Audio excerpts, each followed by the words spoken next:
everyone, and welcome back to Bright English Channel.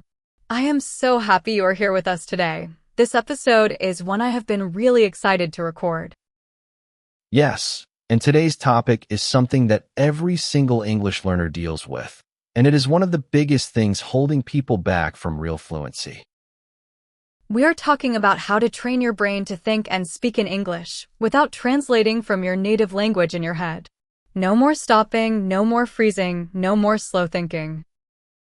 By the end of this episode, you will understand why translation slows you down, how to start thinking directly in English, and the daily habits that make it happen fast. Let us go. Okay, Jake, let us start with the big problem. When most people try to speak English, what is happening inside their head? Well, for most learners, especially beginners, the process goes like this. You hear something in English, you translate it into your native language to understand it. Then you think of what you want to say in your native language, and then you translate it back into English. And only then do you speak. That sounds exhausting. And it is so slow, right? By the time you finish all that translating, the conversation has already moved on. Exactly. And that is the root of the problem. The word translate means to change words from one language into another. And when you are always translating, your brain is doing double the work. Translate, yes. So instead of just thinking in English directly, you are going through a whole extra step every single time. It is like taking a long detour on your way home. I love that comparison. A detour is when you take a longer path instead of the direct route. And translation is exactly that, a detour your brain does not need to take. So the goal is to remove the detour completely. To go directly from thought to English word with no translation in between. But how do you actually do that? That is the big question. And the answer has everything to do with something called immersion. When you immerse yourself in English, you surround yourself with the language as much as possible. Immerse. Oh, I love that word. It means to put yourself completely inside something. Like if you immerse yourself in water, you are fully underwater. And immersing in English means English is all around you. Yes. So immersion means changing your phone to English, watching shows in English, reading in English, listening to podcasts like this one. You make English your daily environment. That makes a lot of sense. But let us go deeper. When you say think in English, what does that actually look like inside your head? Great question. So most people think they need to think in full sentences. But actually, natural thinking is much simpler. When a native speaker sees a dog, they do not think, this is a dog. They just see the image and the word dog appears automatically. No translation, no sentence construction. Oh, that is such a good point. It is about association, connecting the English word directly to the thing, not to the word in your language first. Exactly. Association means a direct connection between two things. So instead of apple in English equals manzana in Spanish, you want apple, and your brain immediately sees the red fruit. The word maps directly to the object. I remember when I was learning French and the teacher told us, stop looking for the translation, find the image. And it really works. You see a chair and you just think chair. Not chair equals Scylla. Exactly right. And the way you build those direct associations is through repetition and context. When you hear a word used naturally many times in real conversations, your brain starts to connect it directly to its meaning. Context is key there. Context means the situation and words around a new word, which help you understand its meaning without a dictionary. Right. So if you hear, she was so exhausted after the marathon, she fell asleep immediately. You do not need a dictionary to understand exhausted. The context tells you everything. Tired, marathon, fell asleep. It all connects. That is such a natural way to learn. And it is actually how babies learn their first language, pure context, no translation at all. Now let us talk about one of the most powerful techniques for thinking in English, the inner monologue. This is a game changer for so many learners. Inner monologue, tell us about that. Monologue means when one person talks alone, right? Yes, an inner monologue is the quiet voice inside your head, the thoughts you have throughout the day. And the technique is simple. Try to have those thoughts in English. So instead of thinking, I am hungry, I need to make lunch in your language, you think it in English. I am hungry. What should I eat? Maybe I will make some pasta. Exactly. And it does not matter if it is simple. In fact, start with simple thoughts. What do I see right now? It is sunny outside. I need to reply to that message. These small everyday thoughts, all in English. I love this because it costs you nothing. You are already thinking all day long anyway. The only change is the language you think in. Precisely. And this is what we call active practice.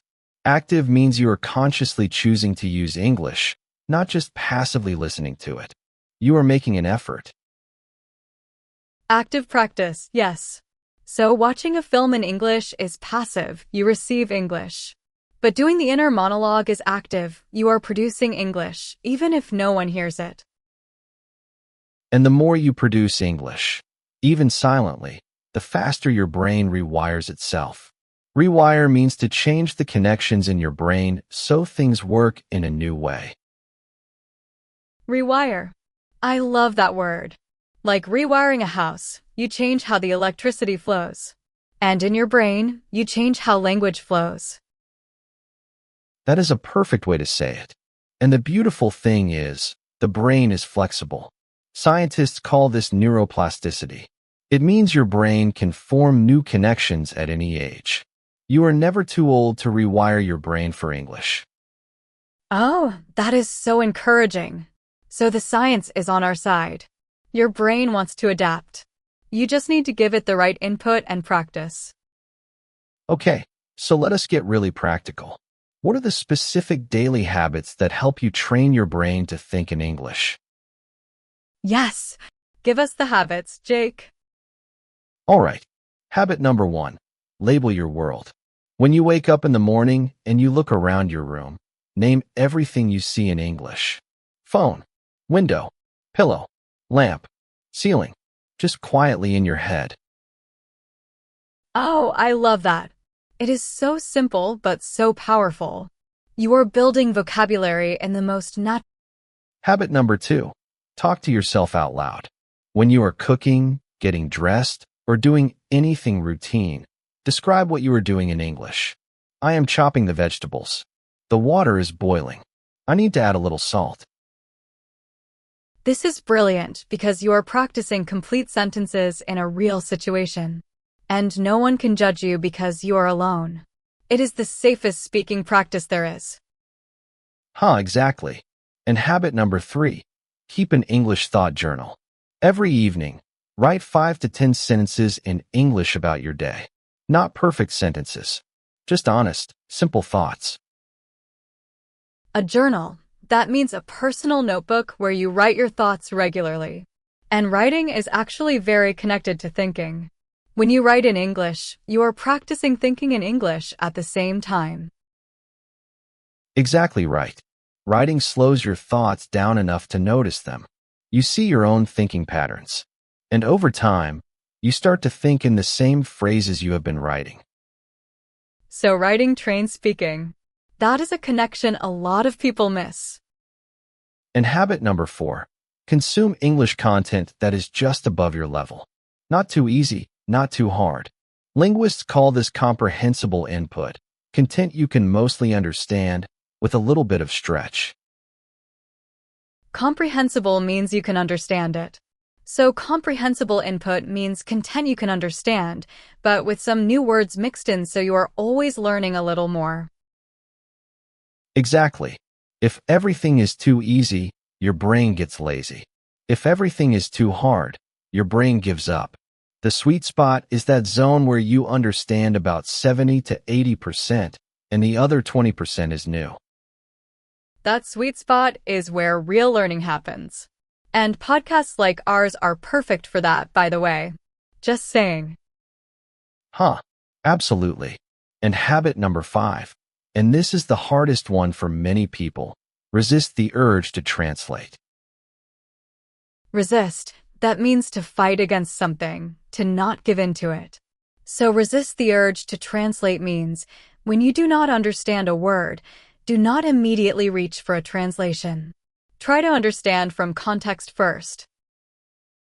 Yes, tolerate the ambiguity. Ambiguity means uncertainty, not knowing for sure. And when you learn to sit with a little ambiguity, your brain gets stronger at guessing meaning from context, just like a real native speaker does. That is such an important mindset shift. Instead of needing to understand 100% immediately, you get comfortable with 90% and let the brain fill in the gaps. And the gaps fill in faster than you think. Because the more you read and listen in English, the more your brain builds patterns. And those patterns become automatic. Let us talk about fluency for a moment. Because I think a lot of people confuse fluency with perfection. They think being fluent means never making mistakes. Oh, this is so important.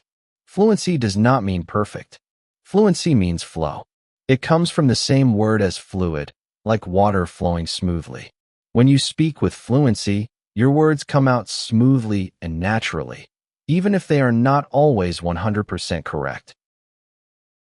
Fluency flowing smoothly. I love that image. So a fluent speaker might still make small grammar mistakes, but the conversation does not stop. The flow continues. Exactly. And that is actually the goal you want to aim for. Not perfection, flow. Because when you are focused on flow, you stop being afraid of mistakes. And when you stop being afraid of mistakes, you speak more. And the more you speak, the better you get. It is a beautiful cycle. Confidence leads to more speaking, which leads to more practice, which leads to more confidence. Round and round. And one thing that helps build that confidence is something called shadowing. Have you tried shadowing, Emma? Yes. Shadowing is when you listen to someone speak in English and you repeat immediately after them, like a shadow following a person. You copy their rhythm, their pronunciation, their speed. Perfect definition. Shadowing trains your mouth to move like a native speaker's mouth. Your tongue, your lips, your breath, they all start to follow the English rhythm. And that physical practice is huge for fluency. And you can shadow this very podcast. Listen to an episode once just to understand. Then listen again and shadow along with us. It is one of the best free tools you have. Absolutely. And do not worry about sounding perfect at first. The point is to get your brain and body used to producing English automatically. Automaticity, that is the goal. Automaticity, big word. It means the ability to do something without thinking about it consciously. Like when you drive a car and you do not think about every gear change, it just happens. Exactly. And that is what we want for English. You do not think about grammar rules while speaking. You just speak. The rules live in the background. Your brain handles them automatically. Now I want to talk about something that no one talks about enough, the emotional side of language learning. Because your mindset matters just as much as your methods. Oh, absolutely. So many people give up on English not because the language is too hard, but because they feel embarrassed, frustrated, or impatient. Those feelings are real and they are valid. Impatient. That means you want results right now and you find it hard to wait. And language learning requires patience. It is a slow process, even when you are working hard. Right. And the people who succeed are not always the most talented. They are the most consistent. Consistent means you do something regularly, day after day, even when progress feels slow. Consistent. I love that word. You do not need to study for 3 hours every day. but you do need to do something in English every single day. Even 10 minutes of the inner monologue. Even just labeling things around your house. Small and consistent always beats big and occasional. That is the secret that every successful language learner knows. And let us end this section with one really powerful idea. Every time you think a thought in English, even a tiny one, you are winning. You are training your brain. You are making progress. That is exactly right. Progress is not always visible, but it is always happening. Trust the process and keep going. All right, everyone, let us do our quick recap of the key words from today. First, translate. That means changing words from one language to another. And our goal is to remove the step so you can think directly in English without translating.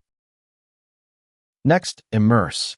When you immerse yourself in English, you surround yourself with the language every day, podcasts, shows, books, phone settings, all in English. We also talked about fluency. Fluency is not perfection, it is flow. Speaking smoothly and naturally, without stopping, even if your grammar is not always 100%. And finally, consistent. Being consistent means doing something regularly, every day.